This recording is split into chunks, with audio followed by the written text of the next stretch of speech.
procurador federal Gilberto Walter Júnior será o novo presidente do Instituto Nacional do Seguro Social, o INSS. A nomeação foi feita por determinação do presidente Lula e será publicada em edição extra do Diário Oficial da União. Gilberto Valer, não Walter, como eu falei, Gilberto Valer vai assumir o lugar de Alessandro Stefanuto, demitido do cargo após a Polícia Federal revelar a existência de um esquema de fraudes no órgão que pode ter desviado mais de 6 bilhões de reais entre os anos de 2019 a 24 ou 2016 a 24, dependendo da informação ou a métrica que se utilize. Essa nota foi divulgada pelo Planalto e destaca que a nomeação de Valer foi feita por determinação do presidente Lula e não do ministro da Previdência Social, Carlos Lupe, como seria de costume. Inclusive, o líder do PDT na Câmara, o deputado Mário Heringer, fez críticas à condução do presidente Lula na crise que envolve o INSS e o tratamento dado a Carlos Lupe. Segundo ele, a demissão do chefe da pasta também poderia levar à saída da bancada da base. Comentamos, inclusive, nos últimos dias, essa sinalização, essa possibilidade de desembarque do PDT do governo, caso Carlos Lupe deixe a pasta da Previdência Social. Começar essa com o Mota, presidente da República, toma as rédeas e decide ele escolher o substituto de Alessandro Stefanuto na presidência do INSS. Geralmente, seguindo os acordos feitos, esse cargo seria determinado e escolhido por Carlos Lupe, mas não foi dessa vez, Mota. Pois é, coisas boas acontecem, Caniato. É difícil, mas essa é uma notícia boa em um mar de horrores. Pelas informações que eu tenho, ele é considerado um excelente profissional, conhece muito o INSS, foi ouvidor geral, se eu não me engano, e corregedor, e foi considerado um profissional excelente em todos os cargos que ocupou. Além de ser um excelente técnico, ele entende muito bem o contexto do atual governo.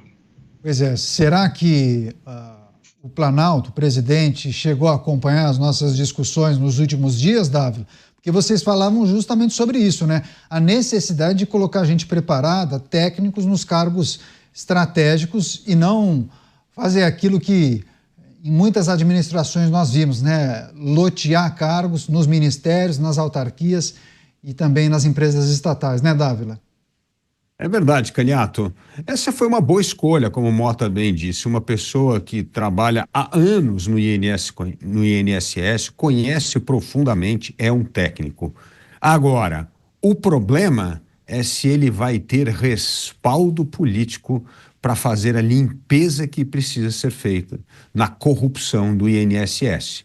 Porque quando um técnico começa a enfrentar a máquina e começa a tirar do fundo do baú todas as conexões, isso pode gerar uma enorme crise política, como nós já mencionamos aqui no Pingos nos Is, como foi o caso da Lava Jato. Começa com uma coisa pequena e aí esse novelo vai abrindo e vai, de repente, pegando metade da República, E um esquema de 8 bilhões de reais de corrupção, hoje, é um número por baixo, isso pode ser muito maior. Certamente vai respaldar em políticos graúdos. Será que o novo presidente Gilberto vai ter o respaldo político para enfrentar isso? Será que ele terá o respaldo não só político, mas da justiça para ir a fundo e desmantelar esse esquema de corrupção instaurado no INSS que assaltou os aposentados do Brasil? Essa é a grande pergunta. A escolha foi boa. Agora resta saber se ele terá o respaldo político para fazer a limpeza na casa, que certamente vai respingar em gente graúda. Pois é, o escolhido pelo presidente da República para presidir o INSS, Gilberto Valer Júnior, substituindo o Alessandro Stefanuto, que inclusive foi demitido já há alguns dias após estourar esse escândalo de desvio nos benefícios de pensionistas e também aposentados, uma quantia que até agora soma algo em torno de 6 bilhões e 300 milhões de reais. Quais são os desafios para o novo presidente do INSS? Fazer essa limpa é talvez a lição número 0, né? Mas também tem o desafio de ressarcir centenas de milhares de aposentados e pensionistas também, né, Beraldo? Eu acho que o desafio ele começa quando o presidente da República passa por cima do ministro e escolhe o presidente do INSS. Por quê? Ali no INSS, nos cargos estratégicos, estão todas as pessoas que foram indicadas com a aprovação do ministro e devem fidelidade, tem uma dívida com ele pelo fato de terem sido colocadas ali. Essas pessoas não têm nenhuma ligação do ponto de vista político das indicações, não tem nenhuma ligação com o novo presidente que está assumindo. E é curioso porque o presidente da República ele não demite o ministro, mas passa por cima do ministro numa indicação que, obviamente, deveria, no mínimo, ser conjunta. E se tratando de uma pessoa com um currículo tão bom, ou seja, alguém que pode chegar ali e colocar e trazer consigo uma imagem de alguém honesto, competente, que conhece as coisas ali, que vai poder resolver esses graves problemas de corrupção e desvio de dinheiro que estão sendo investigados, por que não fazer um anúncio conjunto? Por que não conceder? Então, se o ministro é inocente, conforme o governo tem que acreditar e afirmar, caso contrário deveria ter sido demitido, por que não fazer esse anúncio em conjunto? Então, já está tudo absolutamente errado.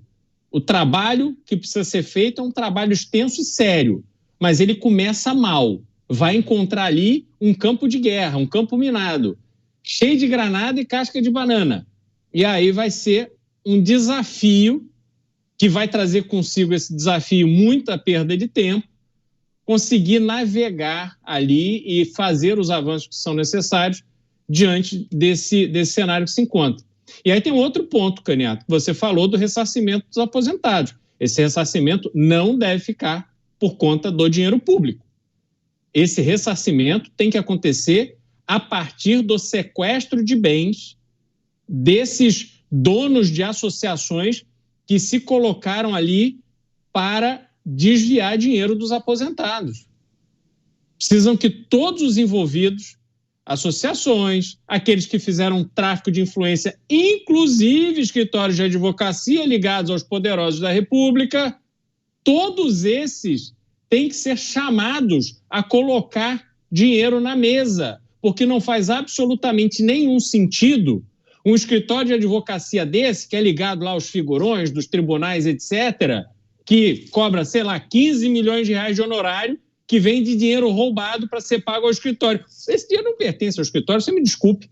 Esse dinheiro foi um dinheiro roubado de aposentados, precisa ser devolvido. Ah, mas o escritório prestou serviço. Se resolva com o dono, com o ladrão que ele aceitou, o escritório aceitou como um cliente, que isso não tem nada a ver com os aposentados. A única coisa que eu acho inadmissível é querer que a população brasileira socialize o tapa-buracos do roubo desta gangue de marginais que saqueou o dinheiro da aposentadoria dos brasileiros. Agora, Mota, e essa questão que envolve a figura de Carlos Lupe, nessa análise, esse comentário feito pelo Cristiano Beraldo, o advento do anúncio ter acontecido por meio do presidente da República e não ter a participação do ministro da Previdência já é uma sinalização que talvez me perdoe a expressão, a batata dele estaria assando e por essa razão, sabe, ele está lá no cantinho, sangrando, o pessoal esperando, talvez, um outro nome surja na próxima semana. O presidente da República falou, inclusive, nesse pronunciamento de ontem sobre esse episódio do INSS, dizendo que o governo está acompanhando de perto as investigações, que, inclusive, a atenção do governo em relação ao episódio fez com que a Polícia Federal conseguisse descobrir o tal desvio, enfim, aquela coisa toda. Mas o que a gente pode esperar em relação à figura de Carlos Lupe? O cenário político pode influenciar, né? Caniato, eu tenho muita cautela em fazer a leitura de uma situação como essa baseado no que a gente vê. Eu tenho certeza que tem muito mais coisas que a gente não vê. O que está por trás disso tudo é muito difícil de adivinhar. Eu acho que a permanência do ministro pode ser lida de várias formas. Agora, não há nenhuma dúvida que é uma tentativa ridícula do governo de tentar conseguir crédito, porque está sendo investigado um escândalo que nunca deveria ter acontecido em primeiro lugar. Então, você abre a porta de casa, deixa o ladrão entrar, depois você diz, olha, agora nós vamos investigar, olha como eu sou bacana, agora eu vou investigar, agora vamos tentar devolver o dinheiro. Assim, é um festival de absurdos. Eu coloco aqui mais uma vez a minha posição de muita cautela, porque a tentação da gente fazer uma leitura simplificada dessa situação é muito grande. Mas veja, nós estamos em maio, ano que vem tem eleições, surge um escândalo desse, coloca no foco um ministro da base aliada, não é isso? O ministro não é do mesmo partido do governo, ele é um ministro da base aliada. Ele fica numa situação meio periclitante. Ninguém sabe se ele cai, se ele não cai. Eu fico imaginando outros ministros da base aliada olhando para o ministro, caramba, e pensando, será que aqui no meu ministério, imaginem um outro ministério qualquer, né? Será que aqui no meu ministério tem uma bomba igual a essa, prestes a explodir, que eu não estou sabendo? Por quê? Vamos assumir por um momento, né? Eu acho que isso é uma hipótese que tem que ser considerada. Vamos assumir por um momento que o ministro não tem nada com isso, que o ministro não sabia nada disso, não sabia nada do que estava acontecendo. Ele foi alertado, como ele mesmo admite, demorou para tomar alguma ação, mas ele não tem efetivamente nada com que está a ver com o que está acontecendo ali. Mas você imagina o susto dele de descobrir um troço desse, porque um escândalo desse, num país onde impera o Estado de Direito e se segue a lei, destrói com a carreira de um político. Você vai ficar com essa mancha para o resto da vida. Então, você imagina o que outros ministros podem estar pensando. Essa preocupação deve ser muito grande. Então, eu acho que a gente vai falar sobre outros aspectos desse caso ainda no programa.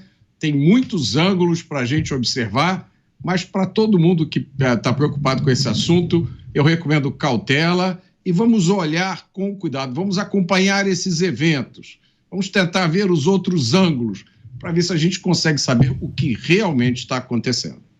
Pois é, inclusive a gente fala de um esquema muito bem armado, altamente coordenado, que vinha em operação há vários e vários anos, né? Então, certamente, com o avanço das investigações, muitos nomes vão surgir.